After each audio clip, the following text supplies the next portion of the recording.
অরিত্রিকা নিজ মনে চলমান কথাগুলো সাদা কাগজের ভাঁজে উগরে দিল নিমেষেই। লেখা শেষ হতেই কলম থামিয়ে দিল সে।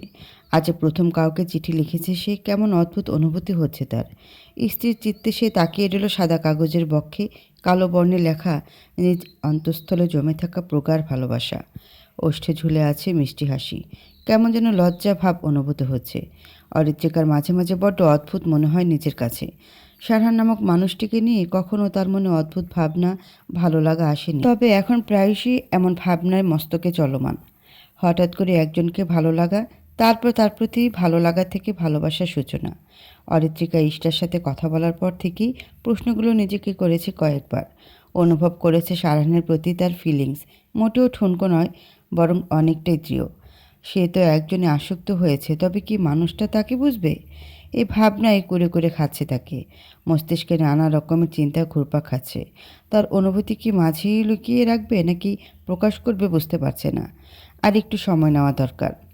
সাদাত অরিত্রিকা অনেকক্ষণ ধরে রুমের বাইরে হতে ডেকে যাচ্ছে, অথচ কোনো সাড়া শব্দ নেই।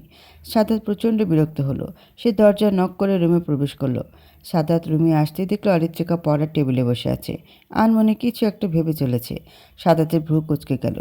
কি এমন ভাবছে যে দিন দুনিয়া ভুলে অন্য গ্রহে চলে গেছে সে? এগিয়ে এসে টেবিলের দিকে উকি দিল।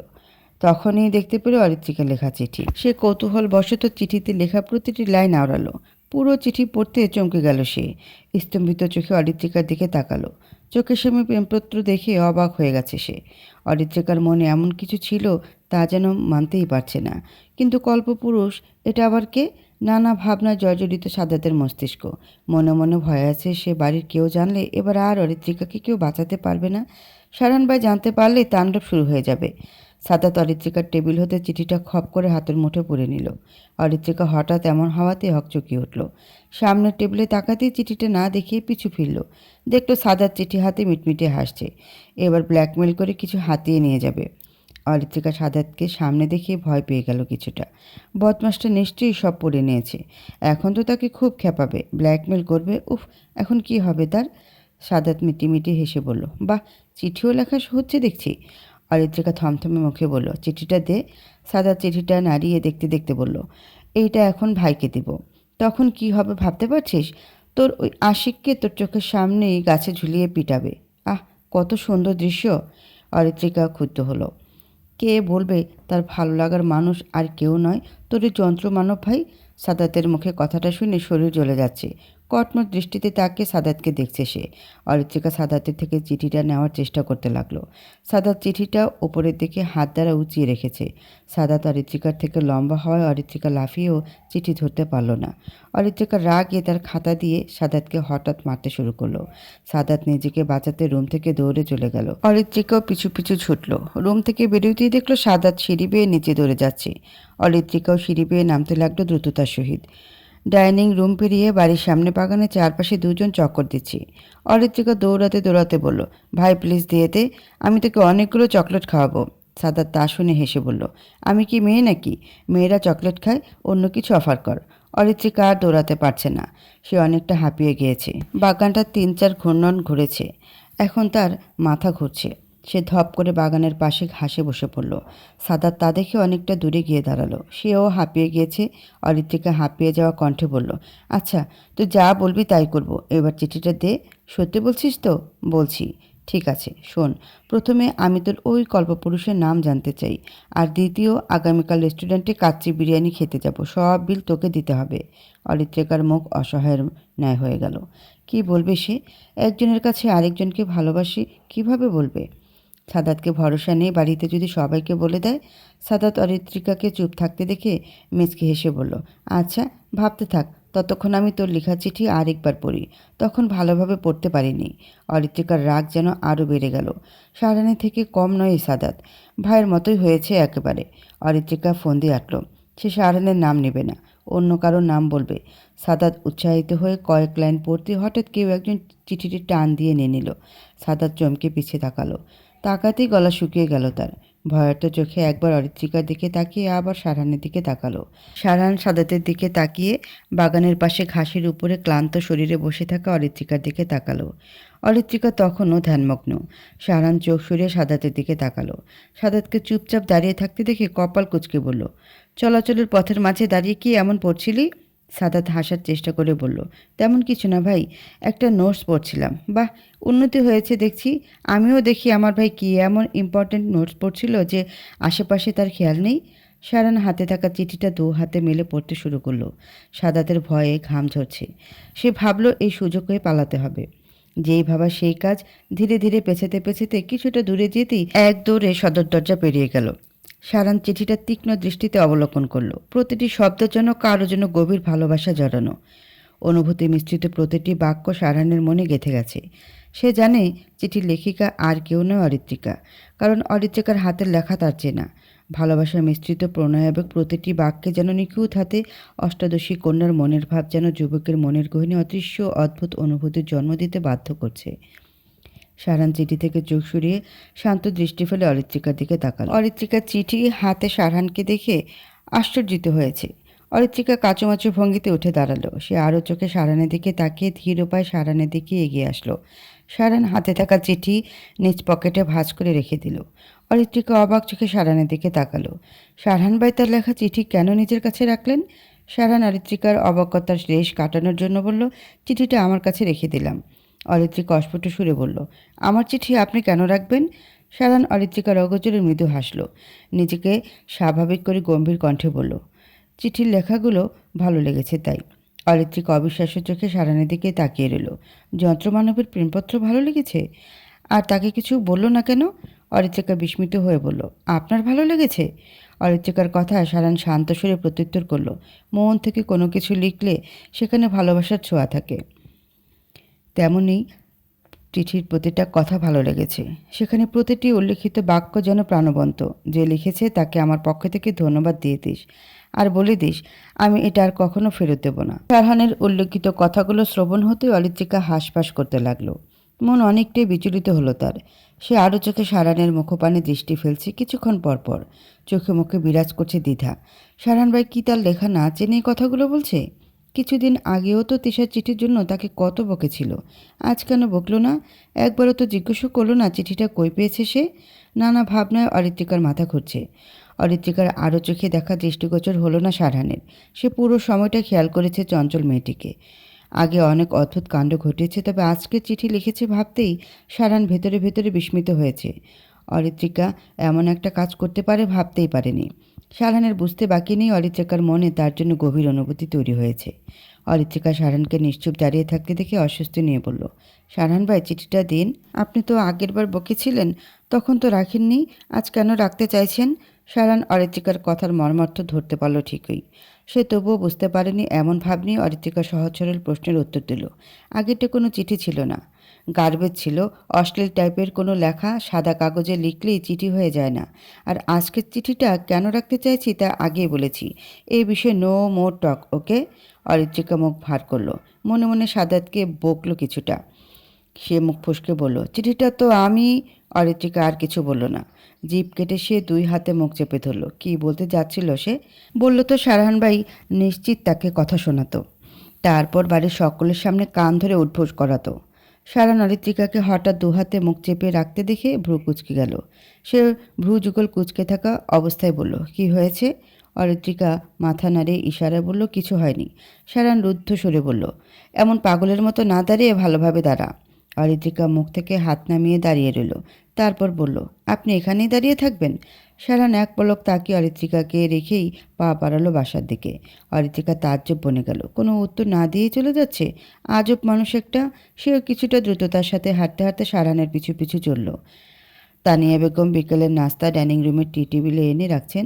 সাথী বেগম রান্নাঘরে রাতের রান্নার জন্য সবজি কেটে নিচ্ছে। সাদাত সোফায় বসে একাই নাস্তা সাবার করছে। খেতে খেতে একটু পরপর দরজার দিকে উকি দিচ্ছেন। ভাই এখনও কেন আসছে না? নিশ্চয়ই অরিত্রিকাকে বকছে। ইস, বাইরে চিঠিটা না নিয়ে গেলে ভাইয়ের হাতে পড়তে হতো না। আর বেচারা অরিত্রিকা বকাও খেত না। সাদাত অনেকটা অনুতপ্ত তার কাছে। সবসময় অরিত্রিকা ফেসে যায় তার ভাইয়ের কাছে।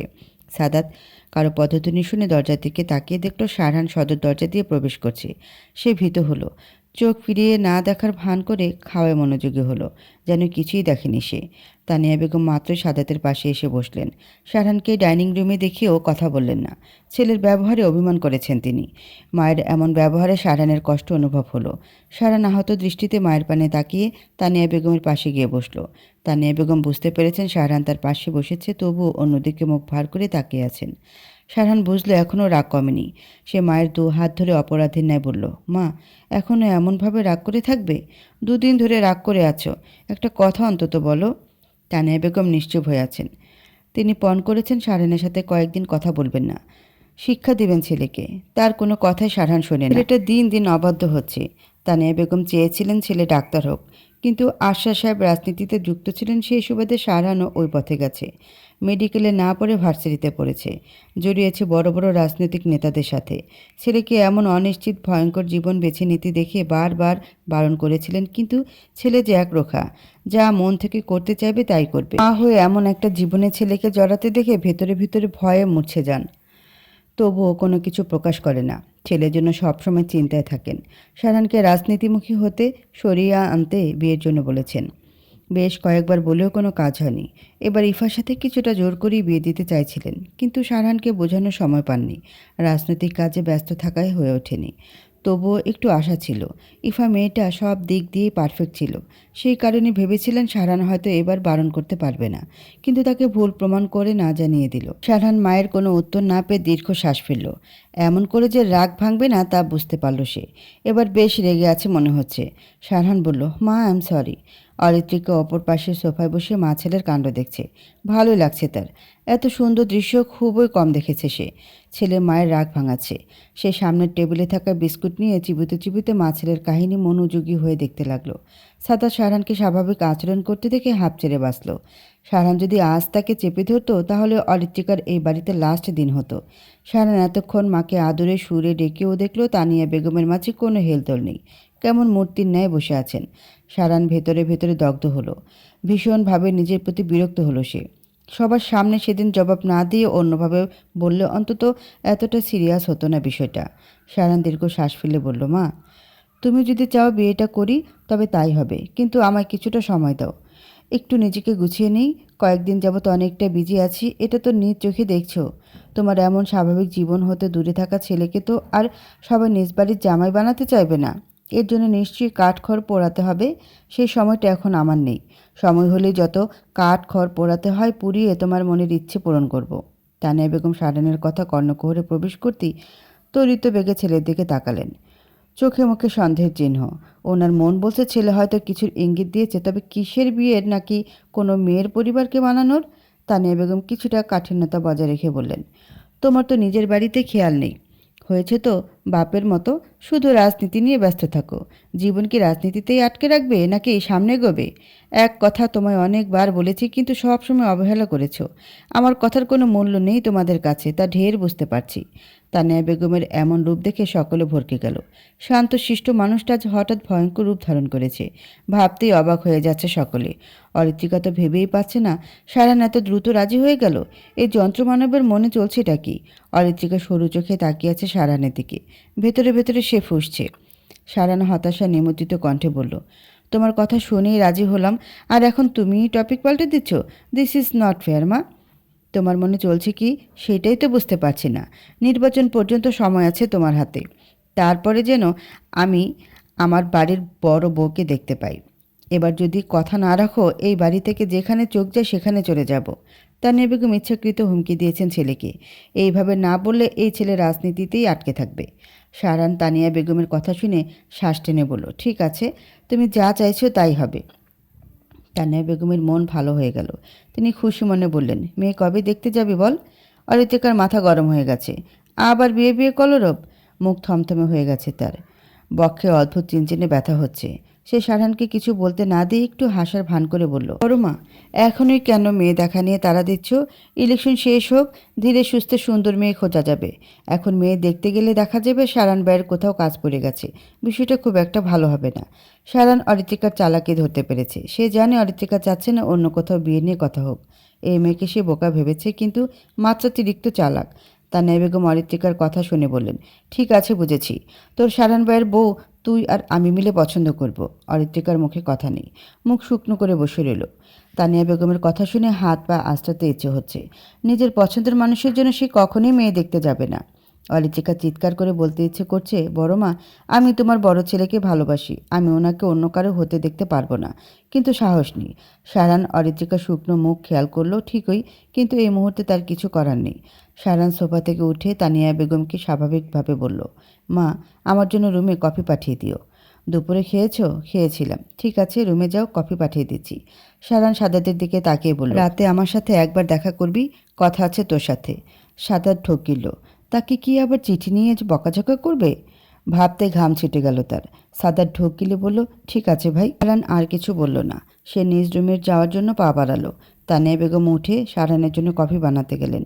সাদাত অরিত্রিকাকে ডেকে ধীরে কণ্ঠে বলল, ভাই তোকে কিছু বলেছে? অরিত্রিকা না বুঝিয়ে মলিন সুরে বলল, কেন? চিঠির জন্য। অরিত্রিকা গোমরা মুখে নির্দ্বিধায় জবাব দিল, তোর যন্ত্রমানব ভাইয়ের প্রেমপত্র ভালো লেগেছে, তাই নিজের কাছে রেখে দিয়েছেন, আর নাকি ফেরত দিবেন না। সাদাত আশ্চর্যিত হয়ে উচ্চস্বরে বলে উঠল, ভাই এটা করেছে? অসম্ভব। অরিত্রিকা সাদাতের কথা শুনে বিড়বিড় করে বলল, তোর ভাইয়ের মতিগতি আমিও বুঝতে পারছি না। মুখোশধারী মানুষ একটা, কোনটা আসল রূপ আর কোনটা নকল রূপ বোঝাই যায় না। আজ আবার বিয়ে করার জন্য কথা দিয়েও ফেলেছে। আমার যে খারাপ লাগছে তা কখনো ওনার চোখেই পড়ে না। আমি একটু ছোট বলে ইগনোর করছে, আমারও সময় আসুক, আমিও ইগনোর করব, তখন বুঝবে কেমন লাগে। সারান গোসল করে মাত্রই ওয়াশরুম থেকে বেরোলো।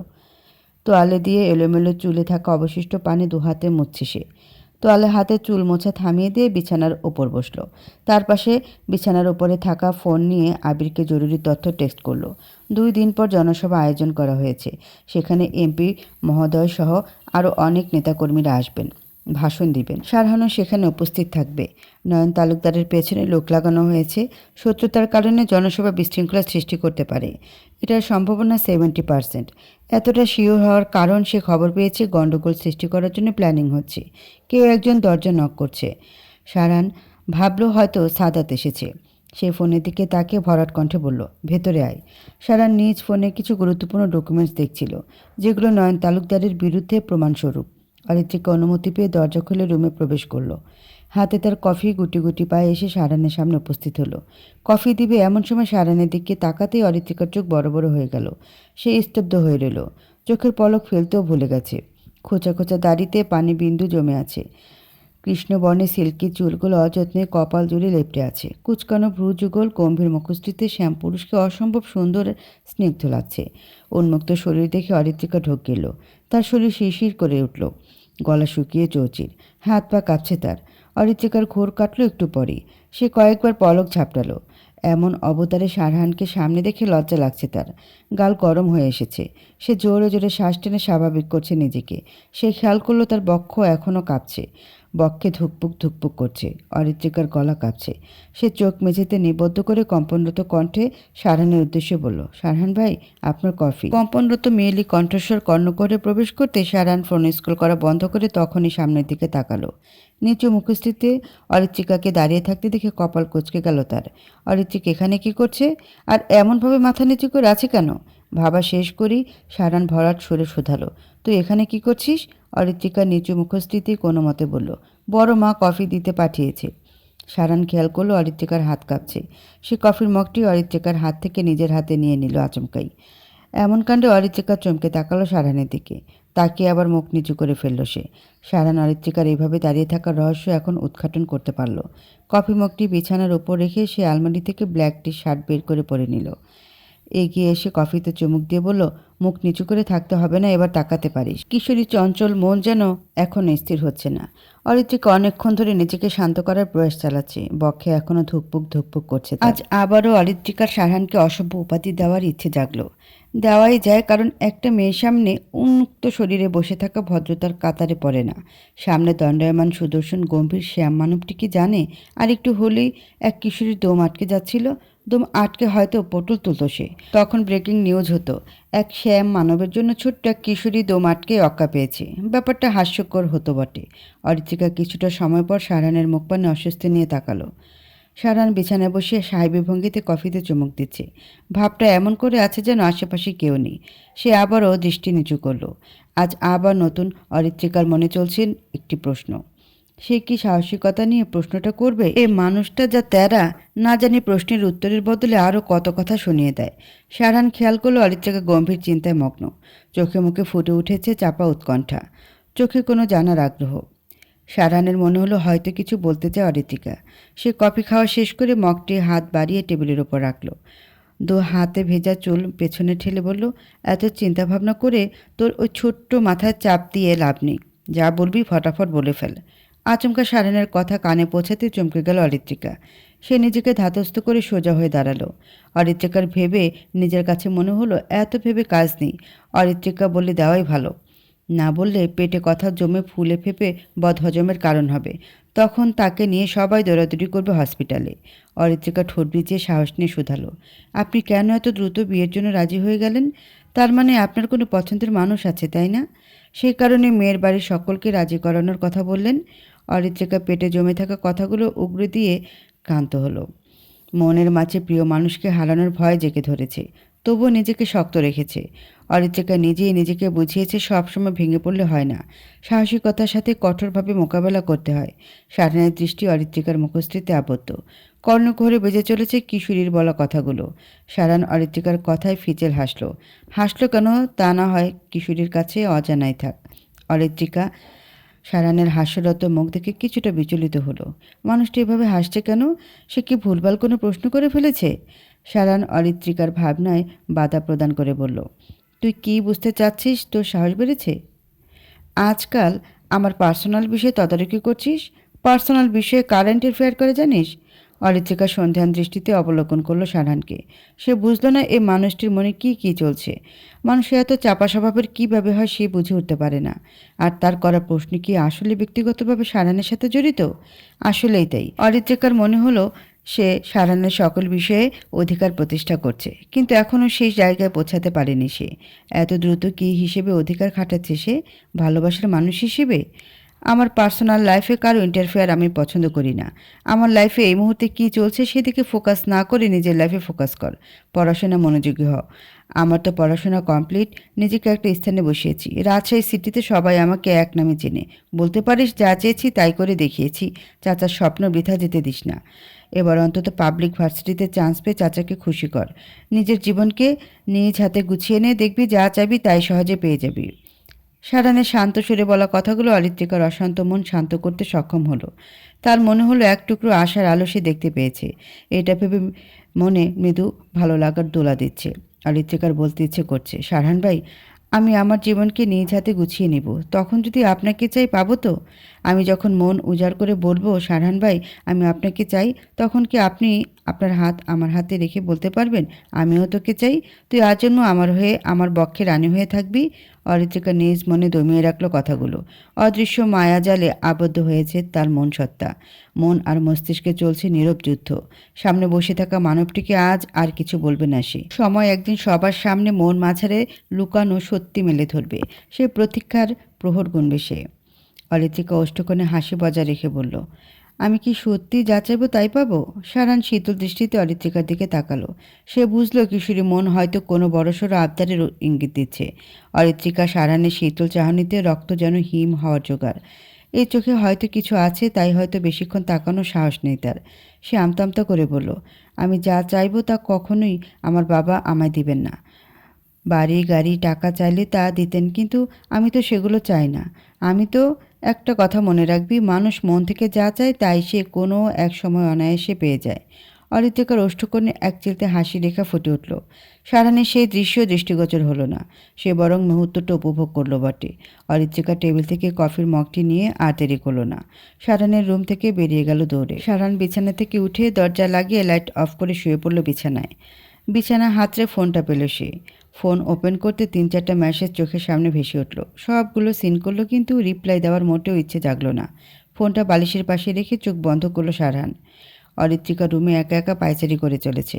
একবার বেলকনিতে যাচ্ছে তো আরেকবার নিজ রুমের বিভিন্ন স্থানে গোল গোল ঘুরছে।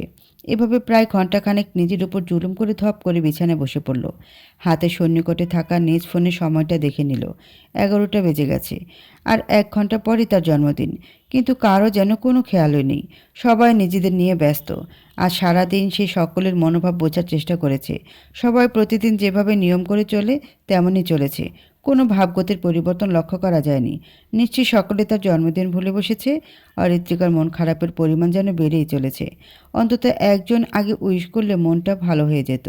সে তো সকলের জন্মদিনের তারিখ মনে রাখে, 12টার সময় কেক দিয়ে উইশ করে, অথচ এইবার তার জন্মদিনের কথা মনেও রাখেনি। ভাবতেই কান্না পাচ্ছে অরিত্রিকার। সে মেসেঞ্জারে ইশরা আর তিশাকে কল করবে, দেখলো দুজনেই এখন অফলাইনে। অরিত্রিকা মুখ গোমরা করে ফোন রেখে শুয়ে পড়ল। আর কারো উইশের অপেক্ষা করবে না সে। দরজায় ঠক ঠক আওয়াজ হচ্ছে। বাইরে থেকে ভেসে আসছে গুনগুন আওয়াজ। একের অধিক মানুষের গলাসুর প্রতিধ্বনিত হচ্ছে। বেশ কয়েকবার নক করার শব্দে অরিত্রিকার কাঁচা ঘুম ভেঙে গেল। সে একটু আগে চোখের পাতা এক করেছে। এই অসময়ে আবার কে এলো? তন্দ্রাচ্ছন্ন চোখ কষতে দরজার দিকে তাকালো।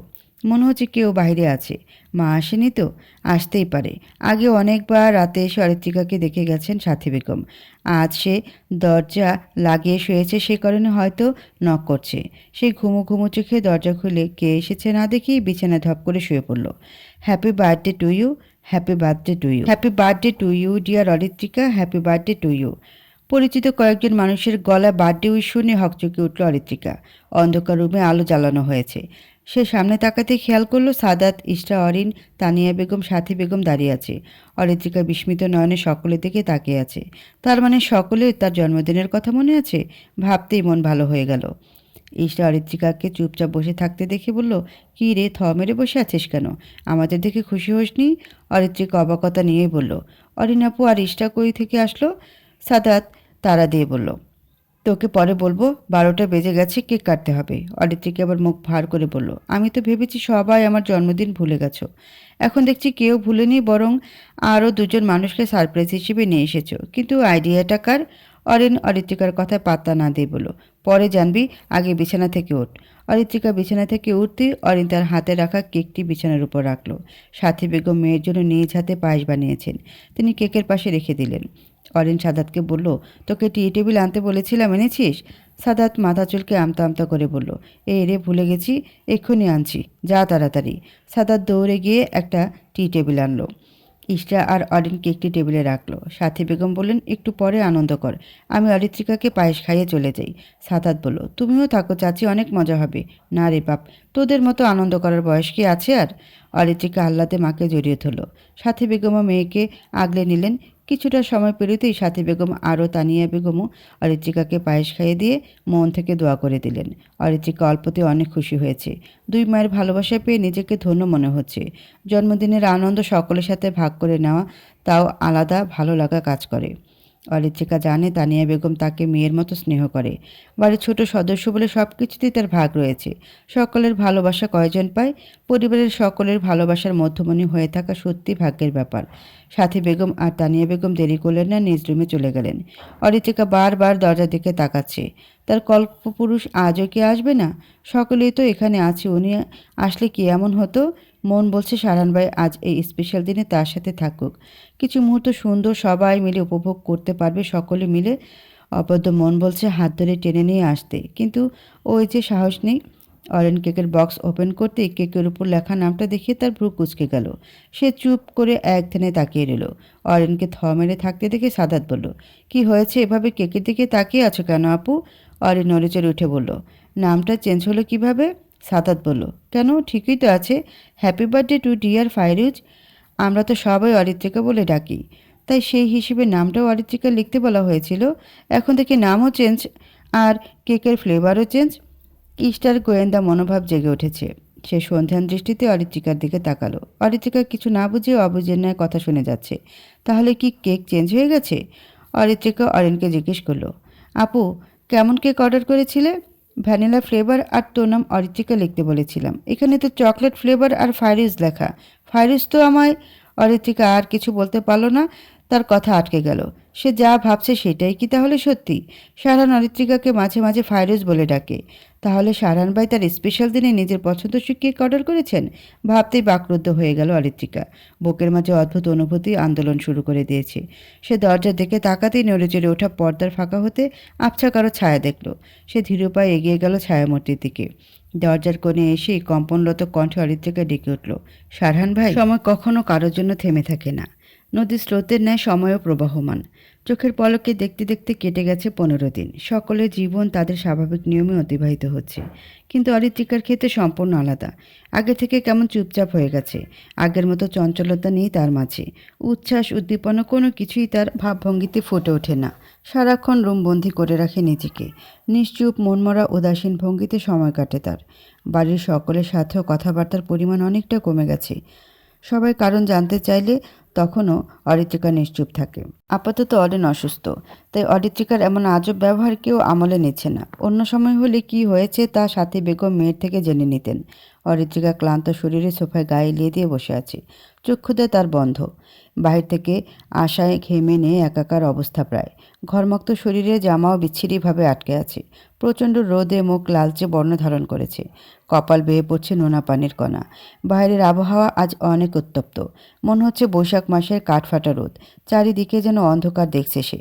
ফ্যানের ঠান্ডা হাওয়ায় যেন এখন একটু ভালো লাগছে অরিত্রিকার। তানিয়া বেগম অরিত্রিকার জন্য শরবত নিয়ে এসে বললেন, এ নে শরবত খা, দেখবি ক্লান্তি নিমিষেই গায়েব হয়ে গিয়েছে। অরিত্রিকা ক্লান্ত চক্ষুদায় মিলে স্বাভাবিকভাবে উঠে বসল। তানিয়া বেগমের থেকে শরবতের গ্লাসটা নিয়ে ক্লান্ত কণ্ঠে মৃদু হেসে বলল, ধন্যবাদ বড় মা, তোমার হাতের সুইট শরবতের জন্য। এটারই অভাব বোধ করছিলাম। তানিয়া বেগম অরিত্রিকার মাথা নেড়ে দিয়ে হেসে বললেন, হয়েছে, এবার খেয়ে নে। খাবই তো, তুমি বসো তো। তানিয়া বেগম সোফায় বসলেন। অরিত্রিকা এক চুমুকে পুরো গ্লাস শরবত শেষ করে দিল। টেবিলে গ্লাসটি রেখে শুধালো, মা এখনও আসেনি অরিনাপুর বাড়ি থেকে? না আসেনি, হয়তো রাতে আসবে। ও, অ্যাডমিশন দিতে গিয়েছিলি তো, কেমন হলো? ভালোই দিয়েছি তো, এখন দেখা যাক। ইস্টার কেমন হলো পরীক্ষা? ভালোই হয়েছে। কোনো সমস্যা হয়নি তো অ্যাডমিশন দিতে গিয়ে? সাদা ছিল, কোনো সমস্যা হয়নি। ইস্টার আর আমাকে রুম দেখিয়ে দিয়েছিল। যাক, ছোট ছেলেটা দায়িত্ববান হচ্ছে ধীরে ধীরে। আমি তো চিন্তা করছিলাম তোদের নিয়ে, 3জন সব সামলাতে পারছিস নাকি তা নিয়েও ভয় কাজ করছিল। ভার্সিটিতে কত মানুষ এসেছে দূর থেকে, সারান থাকলে চিন্তা হতো না, সব এক হাতে সামলে নিত। সারানের কথা শুনতেই অরিত্রিকার মুখ অন্ধকার হয়ে এলো। মুখশ্রী মলিন বর্ণ ধারণ করেছে। মনে অভিমান যেন জোরালোভাবে বাসা বাঁধল পুনরায়। তানিয়া বেগমকে কিছু বুঝতে না দিয়ে অরিত্রিকা শুকনো মুখে বলল, তোমার বড় ছেলে সত্যি অনেক দায়িত্বশীল। তা না হলে নিজের কথা না ভেবে আগে দলের কাজ করতে যায় কেউ। ছেলে হিসেবেও পারফেক্ট। বড় বাবাকে ব্যবসার কাজে কত হেল্প করে। সাদাতকেও তো খুব ভালোবাসে। তানিয়া বেগম হেসে বললেন, তা ঠিক বলেছিস রে, আমার ছেলেটা আসলে অনেক ভালো, সোনার টুকরো ছেলে আমার। কিন্তু এসব প্রশংসা ভুলেও সারানের সামনে করিস না। তুমি কি যে বলো বড় মা, নাকচু ছেলের সামনে আবার তারই প্রশংসা করব? কখনোই না। তুই আমার ছেলেকে দেখতে পারিস না কেন বলতো? তোমার ছেলেকে দেখে কোনো পছন্দ করার মতো গুণ পাইনি তাই? হয়েছে হয়েছে, ফ্রেশ হয়ে নিচে আয়, আমি খাবার বাড়ছি। ঠিক আছে। অরিত্রিকা ক্লান্ত শরীরে নিজ রুমের দিকে রওনা হলো। তানিয়া বেগম রান্নাঘরে খাবার আনতে গেলেন। অরিত্রিকা গোসল করে এসে মাত্রই বিছানার উপর বসলো। মাথায় এখনো তোয়ালে পেঁচানোই আছে। চোখ দপদপ করে জ্বলছে। বেশ কয়েকদিন যাবৎ ঘুমও তার চোখের রাস্তা ভুলেছে। চোখে যেন ঘুমের কোনো অস্তিত্ব নেই। মাথাও ঝিমঝিম করছে। প্রচণ্ড গরমের কারণে এমন হচ্ছে। প্রচণ্ড গরম আর ঘুম না হওয়ার কারণে ব্যথা হ্যাং হয়ে গেছে একদম। অন্য সব ভাবনা সাইডে ফেলে সে ফোন হাতে নিয়ে দেখলো কেউ কল করেছে কিনা। তেমন কেউ তো নেই খোঁজ নেওয়ার মতো, কল করে বলবে একদম কেমন হয়েছে। কেউ নেই, কেউ নেই, শূন্যতা আর শূন্যতা। চারিদিকে এত শূন্যতা আর হাহাকার কেন? আগে তো কারো মেসেজ বা কলের জন্য এতটা উৎসাহ নিয়ে অপেক্ষা করিনি। তবে এখন কেন একজনের কল আর মেসেজের অপেক্ষা প্রহর গুনতে হয়? তবুও তো প্রহর ফুরায় না। অপেক্ষার প্রহর এত দীর্ঘ হয় কেন? শ্যাম মানবের কি তার কথা মনে পড়ছে না? হয়তো মনে পড়েনি, তাই তো কল বা মেসেজ না দিয়ে উল্টো ফোন বন্ধ করে রেখে দিয়েছে। অরিত্রিকা উঠে আয়নার সামনে গিয়ে দাঁড়ালো। চুল থেকে তোয়ালে খুলে ভেজা চুলগুলো সুন্দরভাবে আঁচড়াতে লাগলো। বেশ কয়েকদিন চুলের যত্ন না নেওয়ায় অগোছালো হয়ে গেছে। অনেকটা সময় নিয়ে আস্তে চুলের একপাশে সিথি করে ক্লিপ দিয়ে আটকে নিল। মুখে স্নো দিয়ে আয়নায় নিজের মুখের দিকে আনমনে তাকিয়ে রইল কিছুক্ষণ। চোখের নিচে ডার্ক সার্কেল পড়েছে, মুখ কেমন মলিন শুষ্ক হয়ে গেছে। গুটি কয়েক ব্রণ ও ফর্সা মুখে স্থান পেয়েছে। নিজের চেহারার বেহাল অবস্থা দেখি নিজেই হেসে উঠল অরিত্রিকা। হাসিতে নেই কোনো মাধুর্যতা, নেই প্রাণ, আছে শুধু বৃতৃষ্ণা, অসম কষ্ট আর বিরহ। আজ প্রায় 15 দিন পর অরিত্রিকা নিজের একটু যত্ন করেছে। আজ কেন যেন ইচ্ছে হলো পরিপাটি অবস্থায় নিজেকে দেখতে। কী রে, তোকে না বললাম নিচে যেতে, এখন এখানেই আছিস? তানিয়া বেগম খাবারের প্লেট হাতে নিয়ে অরিত্রিকার রুমে প্রবেশ করে বললেন। অরিত্রিকার মনে ছিল না তানিয়া বেগম তাকে খেতে ডেকেছিল। সে তানিয়া বেগমের পাশে দাঁড়িয়ে জিভ কেটে বলল, দেখেছো তো, আবারও ভুলে গেছি। এই মনের যে কী হয়েছে বুঝতে পারছি না, সব মন থেকে হারিয়ে যাচ্ছে। তানিয়া বেগম চিন্তিত হয়ে বললেন, তোর কি হয়েছে বলতো? কোনো কিছু নিয়ে কি দুশ্চিন্তা করছিস? শরীর শুকিয়ে যাচ্ছে, ঠিকমতো খাবারও খাচ্ছিস না, আবার দেখেও মনে হচ্ছে ঘুমও ভালোভাবে হয় না। কোনো সমস্যা থাকলে বল, কোনো কিছু চেপে রাখতে নেই মা। অরিত্রিকা ইচ্ছে করছে সব বলে দিতে, কিন্তু কিভাবে বলবে সে, যদি সবাই তাকে সত্যিটা জেনে ভুল বোঝে? অরিত্রিকা মিথ্যা বলল, এই কয়েকদিন রাত জেগে পড়াশোনা করেছি, তাই হয়তো এমন লাগছে। দেখবে এখন তো পড়াশোনা নেই, ঠিক হয়ে যাবে। বুঝলাম, বিছানা বস, আমি তোকে আজ খাইয়ে দিচ্ছি। এই কয়েকদিনে শরীরের কি অবস্থা করেছিস, শুকিয়ে কাঠ হয়ে গেছিস। অরিত্রিকা বিছানার লক্ষ্মীমন্ত মেয়ের মতো বসে পড়ল। তানিয়া বেগম বসে নিজ হাতে অরিত্রিকাকে ভাত মাখিয়ে খাইয়ে দিতে লাগলেন। তুই তো তাও ছোট আছিস এখনো, আর আমার বড় ছেলে হয়েছে একজন, কত বড় হয়েছে, তবুও তার জন্য চিন্তা করতে করতে প্রেশার হাই করে ফেলি। বাড়ি থেকে বেরিয়েছে কতদিন হয়ে গেল, একবারও কল করারও সময় হয়নি। ওই বদমাসটার খবর পাওয়া যায়। বড় মা, তোমার ছেলে বড্ড পচা হয়ে গেছে। ঢাকায় গিয়েছে, আমায় একবারও জানায়নি, ফোনও বন্ধ করে রেখেছে। এত কষ্ট কেন দেয় বলো তো? আমি কি এত টেনশন নিয়ে থাকতে পারি? কত কষ্ট করে অ্যাডমিশনের পড়া পড়েছি, বিনিদ্র রাত পার করেছি, সেই খবর কি তোমার ওই পাষণ্ড ছেলে জানে? অরিত্রিকা মনে মনে অভিযোগের ঝুলি মেলে বসেছে। এবার মানুষটা সুস্থভাবে ফিরে আসুক, কথা বলবে না সে, সামনেও যাবে না। ঢাকার 5 স্টার হোটেলের একটা কক্ষের জানালা বরাবর দাঁড়িয়ে আছে নিশাদ, হাতে তার ড্রিঙ্কসের গ্লাস। গভীর ভাবনার মাঝে মাঝে 2-1 চুমুক খেয়ে গলা ভিজিয়ে নিচ্ছে সে। কালো কোট প্যান্টের আবরণে নিজেকে জড়িয়েছে। ফর্মাল গেটআপে আজ সুদর্শন লাগছে বটে। দৃষ্টি তার যানবাহনে পরিপূর্ণ রাস্তার দিকে, মুখ গম্ভীর। মনের মাঝে এঁকে চলেছে নীল নকশা সারহানকে শেষ করার। নিশাদ, এত টেনশন করো না তো, দেখবে তোমার মামা নমিনেশন পেয়ে যাবে। সুমধুর মেয়েলি কণ্ঠস্বর পুরো রুম জুড়ে প্রতিধ্বনিত হলো। কণ্ঠস্বরে যেন মায়া জড়ানো, তবুও নিশাদের সেদিকে কোনো ইন্টারেস্ট নেই। মেয়েলি সুরের সাথে কথা বলে আগ্রহ দেখানোরও কোনো ইচ্ছে জাগলো না নিশাদের। মেয়ে নিশাদের কোনো প্রতিক্রিয়া লক্ষ্য না করতে পেরে মনে মনে কষ্ট পেল। আহত দৃষ্টিতে নিশাদের দিকে চেয়ে রইল কিছুক্ষণ। নিশাদ হাতে থাকা ড্রিঙ্ক শেষ করে মিহির দিকে তাকিয়ে কণ্ঠ শক্ত করে বলল, তোমার যে কাজটা বুঝিয়ে দিয়েছি করতে পারবে তো? মিহি নিজের খারাপ লাগা আড়াল করে বলল, কাজটা একটু বেশি রিস্ক হয়ে যাবে। যদি ধরা পড়ি তাহলে আমাকে কেউ বাঁচাতে পারবে না। আর সারহান যদি একবার বুঝতে পারে এর পেছনে তুমি আছো, ভাবতে পারছো কী হবে? তোমার বেশি ভাবতে হবে না, কাজটা করে দাও, তারপর আরও টাকা পেয়ে যাবে। ভেবে নাও, কাজ হয়ে গেছে। সারান আর ওই এমপি এবার নমিনেশন পাবে না। নিশার ঠোঁট বাঁকিয়ে হেসে বলল, গুড গার্ল, এই জন্য তোমাকে আমার এত ভালো লাগে। মিহিও হাস্যরত অবস্থায় বলল, শুধু তোমার কাজ করে দেই বলে ভালো লাগে আমায়? ভালোবেসে দেখো, ঠকবে না, সারা জীবন তোমায় ভালোবেসে যাব। নিশাদ হাসি থামিয়ে বলল, সিরিয়াস কাজের মাঝে ফান করো না, এখন আমি ফান করার মুডে নেই।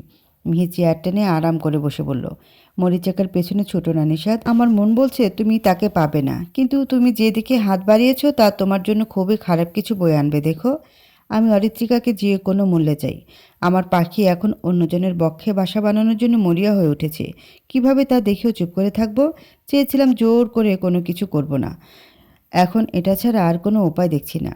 সারহান ব্যক্তিটাই প্রেমে পড়ার মতো, যে কোনো মেয়ে তার ব্যক্তিত্বের প্রেমে পড়তে বাধ্য। আফসোস, আমি সারহানের মতো সুপুরুষের প্রেমে পড়িনি, তোমার মতো একজন মানুষের প্রেমে পড়েছি। নিশাদ এবার পরিপূর্ণ দৃষ্টি ফেলে মেয়ের দিকে তীক্ষ্ণ নজরে তাকালো। মেয়ের হাস্যরত মুখখানা আরেকটু প্রশস্ত হলো।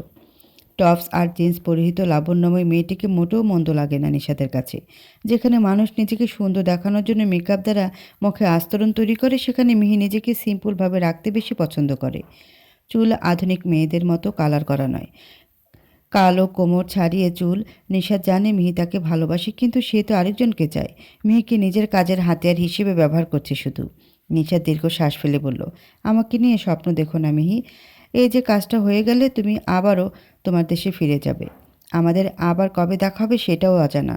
আমার মতো মানুষকে ভালোবেসে তোমার পস্তাতে হবে, যা আমি চাই না। মেয়ের চোখ বেয়ে পড়ছে অশ্রু, তবুও হাসি সরছেই না তার।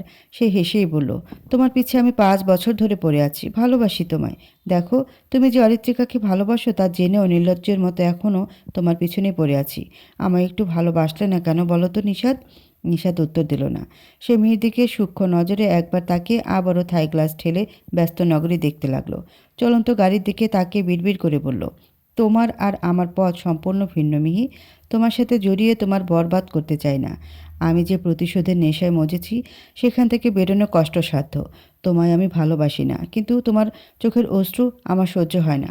আমাকে ভালোবেসে শুধু কষ্ট পাবে, কিন্তু আমাকে পাবে না। কাজ শেষ করে তোমায় তোমার দেশে পাঠিয়ে দেব। এখানে তোমার ফেঁসে যাওয়ার রিস্ক আছে। অন্ধকারাচ্ছন্ন রুম, আলোর কোনো অস্তিত্ব নেই। ফ্যান ঘুরে চলেছে তার নিজ গতিতে। বাইরে হতে কিছুটা আলো অরিত্রিকা রুমে প্রবেশ করছে। রুমে মানুষের কোনো অস্তিত্ব আছে কি না বোঝার উপায় নেই। রুম জুড়ে পিনপিনে নীরবতা বহাল রয়েছে। অরিত্রিকা উৎভ্রান্তের ন্যায় মেঝেতে বসে আছে চুপচাপ। দৃষ্টি তার দেয়ালের দিকে স্থির। আবছা আলোয় তেমন কিছু দেখা যাচ্ছে না, তবুও অপলক চেয়ে নিজের মনে বিভিন্ন আকৃতি অনুধাবন করছে। সেগুলি দেয়ালে ফুটে উঠেছে যেন। মনের মাঝে একাকিত্ব হানা দিয়েছে অরিত্রিকার। মস্তিষ্কে সারহান নামক শ্যাম মানবের চেহারা স্মৃতি জেঁকে ধরেছে জোকের মতো। অবাধ্য মন মানবটিকে কাছে পেতে চাইছে। পুরুষালী বক্ষে মাথা রেখে মনের কথা বলতে ইচ্ছে করছে, কিন্তু মানুষটি নেই। রাত 12টা বাজে, এখনও ঘুম মহাশয়ের আসার কোনো নাম নেই। আজও আসবে না হয়তো। নির্ঘুম রাত আজও কাটবে। অরিত্রিকা, ঘুমিয়েছিস? অরিত্রিকা সাদাতের কণ্ঠস্বর শুনে নিজেকে স্বাভাবিক করে তৎক্ষণাৎ জবাব দিল, না, ঘুমায়নি। কেন, কি হয়েছে? দরজা খুল দ্রুত। অরিত্রিকা হুড়মুড়িয়ে উঠে দরজা খুলে দিল। সাদাত রুমে ঢুকে বলল, লাইট অন কর। এমন মরাবাড়ির মতো রেখেছিস কেন? অরিত্রিকা রুমের লাইট অন করলো। সাদাত অরিত্রিকার চোখের দিকে খেয়াল করতেই আতকে উঠে বলল, তোর চোখ এত লাল হয়ে আছে কেন?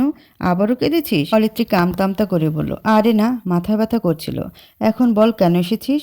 সাদাত জিভে কামড় দিয়ে বলল, এই রে, আসল কথা তো বলতে ভুলেই গেছি। তোর সাথে কথা বলবে, এই নে ফোন। অরিত্রিকা সাদাতের হাতে ফোন দেখে বলল, কে কল দিয়েছে? ভাই তোর সাথে কথা বলতে চায়। ফোন রাখ, কথা বলা হয়ে গেলে তোর কাছে রেখে দিস, সকালে নিয়ে যাব। সাদাত অরিত্রিকার হাতে ফোন গুঁজে দিয়ে চলে গেল। অরিত্রিকা অবাক নয়নে তাকিয়ে আছে ফোনের দিকে। কল রিসিভ করা হয়েছে প্রায় আধা ঘন্টা আগে। হয়তো সাদাতের সাথে কথা বলেছে মানবটি। অরিত্রিকার এখন কাঁদতে ইচ্ছে করছে। রাগ অভিমানে কান্না ভেতর থেকে দলা পাকিয়ে আসছে। কথা বলতে চায় না সে পাষণ্ড পুরুষের সাথে। 15 দিন পর তার কথা মনে পড়ল। বুকের মাঝে অসহনীয় ব্যথা হচ্ছে, শ্বাস আটকে আসছে, গাল বেয়ে বিন্দু বিন্দু অশ্রু কণা বেয়ে পড়ছে। মনের বিরুদ্ধে আন্দোলন করতে, অশান্ত মনকে শান্ত করতে ফোন কানে রাখলো অরিত্রিকা। ফোনের অপর পাশ হতে শীতল কণ্ঠ ভেসে আসলো, কান্নাকাটি করছিস কেন? সবাই তো বাড়িতেই আছে, তাও মন খারাপ করে আছিস? নিজেকে রুম বন্দি করে রাখছিস কেন? উত্তর যেন পাই, বাড়িতে নেই তবুও বাড়ির সকল খবর আমার কাছে থাকে। অরিত্রিকা ঠোঁট কামড়ে কান্না আটকে বলল, আপনাকে বলবো না। ঠিক আছে, বলতে হবে না। একটা কাজ কর, যার ওপর অভিমান করেছিস তার নাম্বারে অভিমান করার কারণটা লিখে সেন্ড করে দিস। দেখবি ভালো লাগবে। আমি জানি কোনো মানুষের জন্যই নিজের বেহাল অবস্থা করেছিস। অরিত্রিকা বিস্ময়ে থ হয়ে গেল। কিভাবে বুঝলো সে অভিমান করেছে? সারান ব্যতিব্যস্ত ভঙ্গিতে বলল, তোর হাতে সময় আছে 5 মিনিট, যা বলার বলে ফেল, এরপর কল দিলেও পাবি না। অরিত্রিকার সব তালগোল পাকিয়ে গেল। কি বলবে সে? মনের মাঝে অনেক কথা আছে, সেগুলো বলবে কি? নাকি অভিমান কেন করেছে বলে দিবে? সারহান ভাই কি তবে বুঝতে পেরেছে তার উপরই অরিত্রিকা অভিমান করেছে? মন বলছে বুঝেছে মানুষটা। অরিত্রিকার বুকের মাঝে যেন তোলপাড় হয়ে যাচ্ছে। অরিত্রিকা মনে থাকা সকল কথা ভুলে শুধু মিহি কণ্ঠে আড়ালো, আপনি কবে আসবেন সারহান ভাই? তখনই জবাব এলো না। অরিত্রিকা ফোন চেক করলো, না, কল কাটেনি এখনো। লাইনে আছে সারহান ভাই। সারহান কিয়ৎচুপ থেকে জবাব দিল, খুব শীঘ্রই। সারহান তোর পরাণের শত্রু এই হোটেলে আছে, খবর পেলাম। শালা সব জায়গায় পিছু পিছু চলে আসে, আমাদের মনে হয় শান্তি দিবে না। সারহান ল্যাপটপে কিছু প্রয়োজনীয় কাজ করছে। কপালে দুশ্চিন্তার রেখা ফুটে উঠেছে। আগামীকাল নমিনেশন জমা দেওয়া থেকে শুরু করে দলীয় প্রতীক কে পাবে তা নির্বাচন অফিসে ঘোষণা করা হবে। সারহান জানে প্রতীক তাদের দলেই পাবে, কিন্তু নয়ন তালুকদারকে ভরসা করা ঠিক হবে না। নিশ্চয়ই কোনো কাণ্ড ঘটাবে, তাই সাবধানতা বজায় রেখে চলা শ্রেয় বলে মনে হচ্ছে তার কাছে। সারহান ল্যাপটপে অক্ষি যুগল স্থির রেখেই আবিরকে বলল, নিশাদ 2 দিন আগে এই হোটেলে উঠেছে। সে জানে আমরা এখানে আছি, তবু এখনও শান্ত আছে কেন বুঝলাম না। চোখ কান খোলা রাখবি, বলা যায় না কখন ফাঁসিয়ে দেয়। আবির চেয়ারে বসে আপেল খাচ্ছে। সে খেতে খেতে বলল, টেনশন করিস না, নিষেধের উপরে আমাদের লোক নজর রাখছে। অন্য হোটেল বুক কর, আমরা সন্ধ্যার দিকে এখান থেকে বেরিয়ে যাব। এখানে থাকা রিস্ক মনে হচ্ছে। এমপি সাহেব যে হোটেলে আছে ওখানে রুম বুক করব? কর। আবিরের কল বাজছে।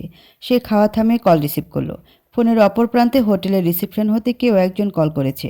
আবির তার কথা শুনে ফোন হোল্ড করে সারহানকে ডেকে বলল, তোর সাথে জরুরি ভিত্তিতে কেউ একজন দেখা করতে চায়।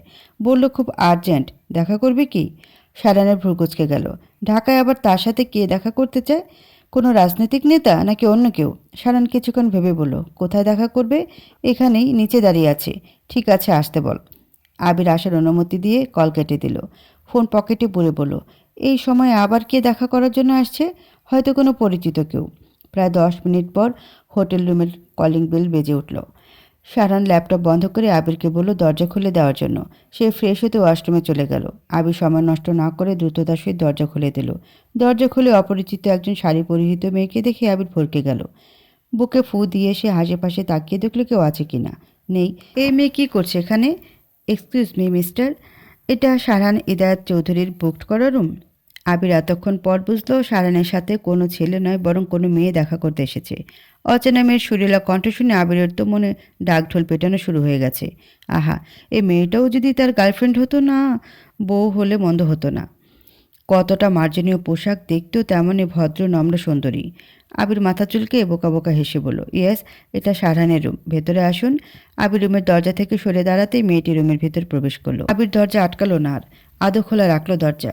আবির ভেতরে প্রবেশ করে দেখলো মেয়েটির রুম দেখতে অনেকটা ব্যস্ত। আবির ভদ্রতা রক্ষার্থে বলল, ম্যাম, আপনি সোফায় বসুন। আর কি খাবেন, চা আর কফি? মেয়েটি হালকা হেসে বলল, আমি এখন কিছু খাবো না। মিস্টার সারহান কোথায়? আপনি বসুন, এক্ষুনি এসে যাবে। মেয়েটা সোফায় বসে পড়ল। চোখ মুখ ভীতিগ্রস্ত কিছুটা। হ্যান্ডব্যাগ হতে রুমাল বের করে ঘা মুছে চলেছে। দৃষ্টি রুমের প্রতিটি স্থানে, যেন কোনো স্থান স্ক্যান করতে ব্যস্ত। আবির চেয়ার টেনে বসে মেয়েটির ভাবগতি লক্ষ্য করছে। মেয়েটির মতিগতি মোটেও ভালো লাগছে না। ভদ্রবেশী শাড়ি পরিহিত ইনোসেন্ট ফেসের আড়ালে কোনো চক্রান্তকারী নেই তো? নজর রাখা জরুরি। মেয়ে বলে ছাড় দেওয়া যাবে না, এরাই আরও বেশি ভয়ঙ্কর হয়। তবে চেহারাতে মায়াবিনী ভাব আছে, চোখের চাহানি ও সম্মোহনী। সারহান ফ্রেশ হয়ে রুমে আসতেই দেখতে পেল এক রমণীকে স্থির দৃষ্টিতে তার দিকে তাকিয়ে আছে। সে দৃষ্টিতে কোনো খারাপ কিছুর আভাস পেল না সারহান। মেয়েটি সারহানকে দেখে চমৎকার হেসে বলল, হ্যালো মিস্টার সারহান, অবশেষে আপনার দেখা পেলাম। সারহান সৌজন্যতা রক্ষার্থে চেয়ার টেনে মুখোমুখি বসে হালকা হেসে বলল, হাই মিস আর মিসেস, আপনাকে চিনলাম না, পরিচয়টা দিলে সুবিধা হতো। মেহিকা আয়াত আমার নাম। নির্বাচন অফিসে আমার বাবা জব করে। আপনাকে আমি অনেক দিন ধরে চিনি, কিন্তু সময় হয়ে ওঠেনি দেখা করার। আজ খবর পেলাম আপনি এই হোটেলে উঠেছেন, তাই চলে আসলাম। মাইন্ড করেননি তো? সারান আবিরের দিকে তাকিয়ে চোখ পাকালো। আবির তো টেনশনে পড়ে গেছে। এই মেয়ে সারানের সাথে শুধু দেখা করার জন্য এসেছে, কিন্তু ফোনে এমন করে বলল যে কোনো জরুরি কাজের জন্য এসেছে। তাই জন্য সারানও রাজি হয়েছে। এখন সম্পূর্ণ ভিন্ন কাহিনী চলছে। এই মেয়েও কি সারানকে দেখে ক্রাশ খেয়ে দেখা করতে এসেছে নাকি? সর্বনাশ করেছে। আবির তো ভয়ে আছে, কখন সারান তার উল্টো ক্লাস নিতে লাগে। সারান বিরক্তিভাব আড়াল করে বলল, না, মাইন্ড করিনি। শুধু কি আমার সাথে দেখা করা আপনার মুখ্য উদ্দেশ্য, নাকি অন্য কোনো কারণ আছে? মেয়ে থতমত খেলো। সারানের প্রশ্ন করা দেখে আতঙ্কগ্রস্ত সে। নিজেকে সামলে বলল, তেমন কিছু নয়, আপনার সাথে দেখা করার ইচ্ছে ছিল। সারহানের বিরক্ত লাগছে। মেয়েটির হাবভাব তার কাছে মোটেও সুবিধার মনে হচ্ছে না। সে ফোন হাতে নিয়ে ইনানকে মেসেজ করে দিল গাড়ি পাঠানোর জন্য। তারপর আবিরকে উদ্দেশ্য করে বলল, আবির প্রয়োজনীয় জিনিসপত্র গুছিয়ে নে। আবির বলল, ঠিক আছে, tension not bro, carry on করো বৈঠক। সারহানের মেজাজ বিগড়ে গেল। সে রাগান্বিত দৃষ্টিতে আবিরের দিকে তাকালো। সারহানের ইচ্ছে করছে আবিরকে 2-4টা থাপ্পড় দিতে। ভালোভাবে না শুনে আসতে বলে দিয়েছে। এখন এই অচেনা মেয়ের চক্করে পড়ে সময় নষ্ট হচ্ছে তার। আবির সারহানের রাগাশ্রিত মুখ যেন দেখেও দেখল না, এমন ভাব করে কাজে মনোযোগী হলো। মেয়ের দৃষ্টি অনেক আগে সারহানের ফোন স্ক্রিনে পড়েছে। এক দৃষ্টিতে কিছু দেখে যাচ্ছে। কিছুক্ষণ তাকিয়ে থাকার পর সে ঠোঁট প্রসারিত করে হেসে উঠল। তাহলে নিষেধের কথা মোটেও ফেলে দেওয়ার মতো নয়। সারহান মিহির হঠাৎ পরিবর্তনের কারণটা বুঝল না।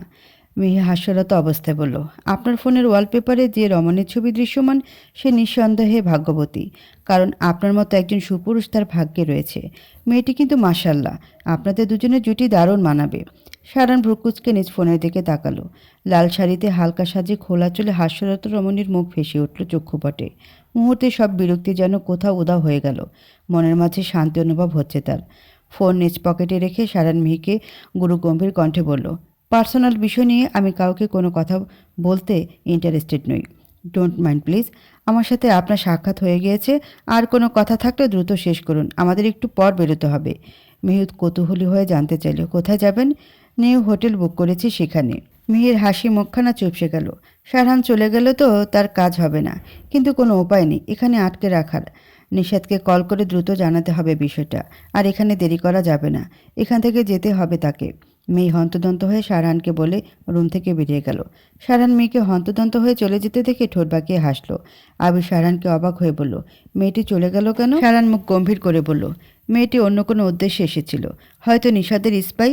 মেয়েটির সকল বায়োডাটা আমার চাই, আবির, অ্যাজ সুন অ্যাজ পসিবল। এদের দেখছি খুব সাহস বেড়েছে।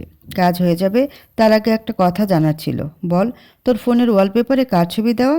সময় হলে জানতে পারবি, নিজের কাজ শেষ কর আগে। গভীর রাত, মানুষের আনাগোনা কিছুটা কম শহরের রাস্তায়। সোডিয়াম আলোয় চারিদিকে আলোকিত হয়ে আছে। রাতের রাস্তায় কপত কপতিদের দেখা যায় অনেক বেশি। সকলে হাতে হাত ধরে শহরের রাস্তায় প্রেম নিবেদন করছে। নামি দামি রেস্টুরেন্টে বসে আছে নিষাদ। চোখে মুখে বিরক্তির ক্লেশ, মুখে কাঠিন্যতা বজায় রেখে শক্ত চাহনিতে এক দৃষ্টিতে টেবিলের দিকে তাকিয়ে আছে সে। তার পাশে চিন্তাগ্রস্ত বদনে বসে আছে মিহি। চোখে মুখে ভয়ের ছাপ স্পষ্ট ফুটে উঠেছে। কাজটা শেষ করতে পারেনি, এটাই ভয়ের কারণ। বারবার আরও চোখের সামনে বসে থাকা মানুষটিকে দেখছে সে। নিষাদের কোনো ভাব বুঝে উঠতে পারল না। কী চলছে মানুষটার মনে? প্রায় আধা ঘন্টা ধরে এভাবে মেরে বসে আছে নিষাদ। মেয়ে ঢোক গিলে শুধালো, এখন কি করবে নিষাদ? ড্রাগস দিয়ে ফাঁসানোর প্ল্যান তো ফ্লপ হয়ে গেল, আর ওই এমপির কাছে তো বাইরের কেউ যেতে পারবে না। নিষাদ মেয়ের দিকে জ্বলন্ত দৃষ্টিতে তাকিয়ে বলল, একটা প্ল্যান ফ্লপ হয়েছে তো কি হয়েছে?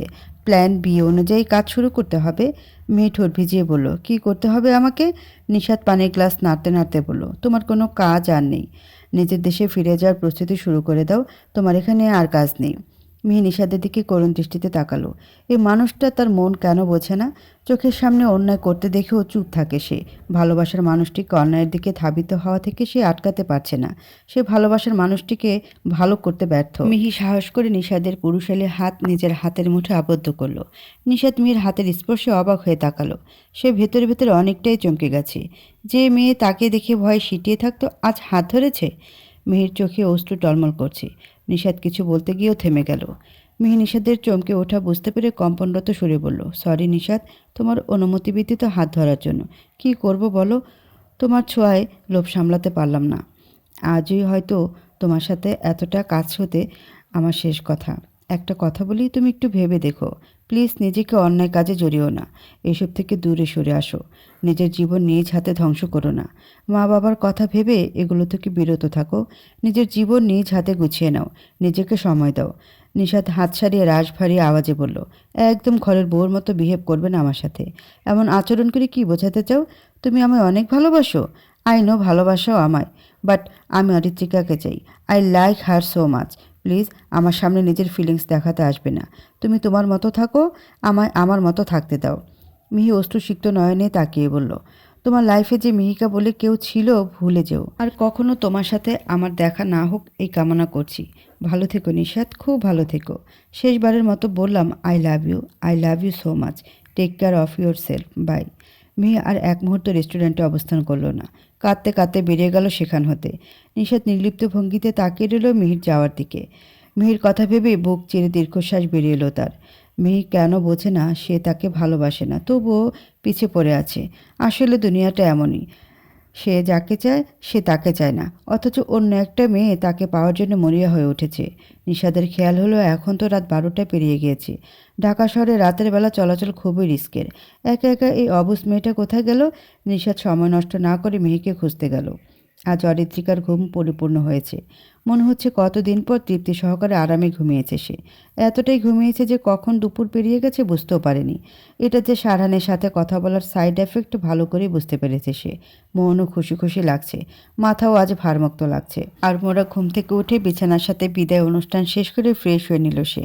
সুন্দর পরিপাটি হয়ে ইশরাকে কল করলো। ফোনে রিং হয়ে যাচ্ছে, তবুও কোনো খবর নেই। কল রিসিভ করছে না। নিজ হতে জোরে জোরে ভেসে আসছে বেশ কয়েকজনের কথোপকথন। আজ কি কিছু হয়েছে? সবাই বাড়িতে কি করছে? অরিত্রিকা ছুটল নিচে। আশা সাহেব আর আজমল সাহেব টিভিতে খবর দেখছেন। বেশ আনন্দঘন পরিবেশ বিরাজ করছে চৌধুরী বাড়িতে। সাদাত বাবা চাচার সাথে তাল মিলিয়ে টিভি দেখছে, সেও ভীষণ খুশি আজ। সাথী বেগম আর তানিয়া বেগম রান্নাঘরে রান্না করছেন। ছেলে অনেক দিন পর বাড়িতে আসবে, তাই কত আয়োজন। আশা সাহেব প্রফুল্ল চিত্তে বলেন, দেখেছো এবারও প্রতীক অন্য দলের আন্ডারে যায়নি। আমাদের দলের প্রতীক আমরা পেয়েছি। এবারও নিশ্চিত এমপি মহোদয় আবারও এমপি হবেন। আজমল সাহেব হেসে বললেন, তা তো পাবেই ভাই সাহেব। সারান থাকতে অন্য কোনো দলের কাছে প্রতীক যাবে না। নয়ন তালুকদার এবারও হেরে যাবে। মনে হয় না আর কোনোদিন এমপির চেয়ারে নয়ন তালুকদার বসতে পারবে। 4টা বেজে গিয়েছে। সারান তো ঢাকা থেকে 12টার আগেই রওনা দিয়েছে। রাজশাহীতে পৌঁছাতে হয়তো 1.5 ঘন্টার মতো সময় লাগবে। কখন যে পৌঁছাবে ছেলেটা? চিন্তা করবেন না ভাই সাহেব, এসে যাবে। আমার আজ ভীষণ ভালো লাগছে। নয়ন তালুকদারের মুখখানা দেখার ইচ্ছে জাগছে। ইসরে, আবারও হাঁটুর বয়সী ছেলের কাছে হেরে গেল। সাদাত বাবার কথা শুনে বলল, বাবা, আজ রাতে ছোট করে সেলিব্রেশন করা যায়, অনেক মজা হবে। সারা নাসুক আগে তারপর ওর সাথে কথা বলে নিও। ঠিক আছে। অরিত্রিকা ফুরফুরে মেজাজে নিচে নামতেই দেখলো বাবা, বড় বাবা আর সাদাত নিজেদের ভিতর কথার পশটা সাজিয়ে বসেছে। সকলের মুখ খুশি খুশি দেখাচ্ছে। আজ কি কোনো স্পেশাল দিন? বাবা, বড় বাবা বাড়িতে, সকলের চোখে মুখে আনন্দের ছাপ। অরিত্রিকা কিছুক্ষণ ভাবলো কারণ কি হতে পারে, কিন্তু ছোট মস্তিষ্ক ধরতে পারল না। সে তাদের দিকে এগিয়ে যেতে দেয়ালের দিকে টিভিতে চলমান সংবাদের চোখ আটকে গেল। অপলক চেয়ে রইল টিভির দিকে। সেখানে সারহানকে দেখে অরিত্রিকার হার্টবিট মিস হয়ে গিয়েছে। শুভ্র পাঞ্জাবিতে এমপির পাশে হাস্যোজ্জ্বল মুখে দাঁড়িয়ে আছে মানুষটি। পাঞ্জাবিতে যেন চোখ ধাঁধিয়ে যাচ্ছে, বক্ষে যেন হাতুড়ি পেটাচ্ছে তার। কতদিন পর মানুষটিকে দেখল সে। অনুভূতিতে বেসামাল হয়ে গেছে তার সত্তা। তাহলে আজই আসবে সারহান ভাই? ইস, এখনই মনে হচ্ছে লজ্জাবতী গাছে ন্যায় নুয়ে পড়ছে। এতদিনে অপেক্ষার অবসান ঘটতে যাচ্ছে। তবে ভাবতেই গাল গরম হয়ে এলো অরিত্রিকার। লজ্জা মিশ্রিত হাসি মেখে অরিত্রিকা রান্নাঘরে মায়ের কাছে চলে গেল সে। তানিয়া বেগম আর সাথী বেগম বাহারি রকমের খাবার রান্না শেষ করলো সবেমাত্র। সব কিছু গুছিয়ে ডাইনিং রুমে আসলেন তারা। অরিত্রিকা ডেইরি মিল্ক খেতে খেতে তানিয়া বেগম আর সাথী বেগমের পিছু পিছু গেল। আশা সাহেব তানিয়া বেগমকে দেখে বললেন, খবর পেয়েছো?